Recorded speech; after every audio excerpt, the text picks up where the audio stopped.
Ni DUTV nk'uko musanzwe mubizi murashikirizwa na Dave. Nkaba nkwibutsa nimba ari ryambere uje kwicano gukanda subscribe, gufungura inzogera kugira ubashe kubana natwe mu biganiro tuzoza turabashikiriza hano. Uno munsi ni wa munsi wa gatanu, umunsi twihariye kwiga canke kurabira hamwe ijambo rishobora kudusunikira imbere y'Imana. Uno munsi rero tukaba tugiye kurabira hamwe uburyo Bibiliya iturongora gusenga, isengesho rituma Imana yumva ico ushaka kuyibwira ikajishura. Gusa mbere yuko tubona ubwo buryo, turabanza kwigira hamwe ijambo gusenga ico arico ndetse n'ico bimaze canke ubushobozi bwavyo. Ugusenga ni intwari ikomeye cyane Satani atinya ndetse kuruta ibindi byose, kandi ni naco kintu agwanya cyane. Nico kintu cyonyene gihagurutsa Imana ku ntebe ije gutabara. Na Yesu ubwiwe ivyo yakoze vyose yabishobozwe no gusenga. Nuko ugusenga bibuza amahoro Satani, akabura uburyo agufata canke akunesha. Satani aragerageza uburyo bwose atuzanira ibibazo kugira twibagirwe gusenga, ariko mu Bifilipi 4 ku murongo wa 6 bavuga ngo nimugire icyo mwiganyira, ariko muri byose ibyo mugomba bimenyeshwa Imana mu gusenga ndetse no mu kwinginga bifatanije no gukenguruka. Nanone kandi mu Baroma 12 ku murongo wa 12 nyene harabivuga neza ngo munezerwe kwisigire bizoba, mwihanganira amagorwa, mushishikare gusenga.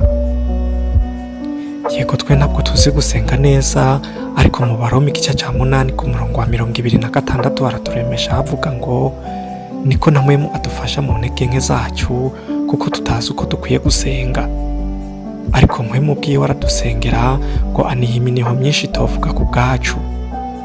Mu Banyefeso 6:12 naho haravuga ngo kuko abo turwana atari inyama canke amaraso, ariko tunigana n'abafise ububasha n'abaganzi y'isi y'umwiza ndetse n'impwemu mbi z'ahantu ho mw'ijuru. Ku wa 18 haca havuga ngo musengere muri mpwemu ibe byose mu buryo bwose bwo gusenga no kuyinginga, ngo kandi ivyo mubibere maso mukobeje rwose musengera abera bose. Gutyo rero turakwiye kwitwararika gusenga kuko bidufasha byinshi mu buzima bwacu kandi biranaturinda.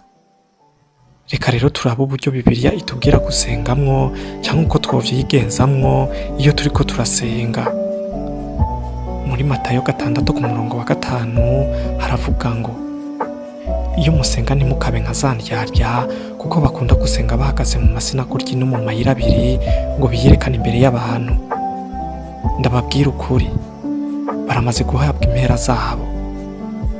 Ariko weho iyo usenga uje hejuru mu nzu yawe ugarura urugi, usenge so aba mu misho, kandi so akubonye mu misho azoguhera.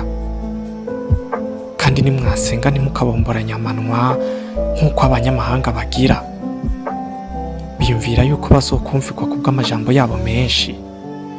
Nimuze muse nabo, kuko so azi ivyo mukenye mutarabimusaba.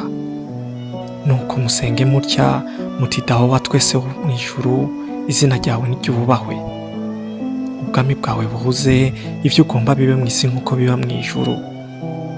Uduhe ivyo kurya dukwiranye uyu munsi, uduhebere imyenda yacu nk'uko natwe twahebeye abari mu myenda yacu, kandi ntutujane mu bitwosha nabi, ariko tugize wa mubi.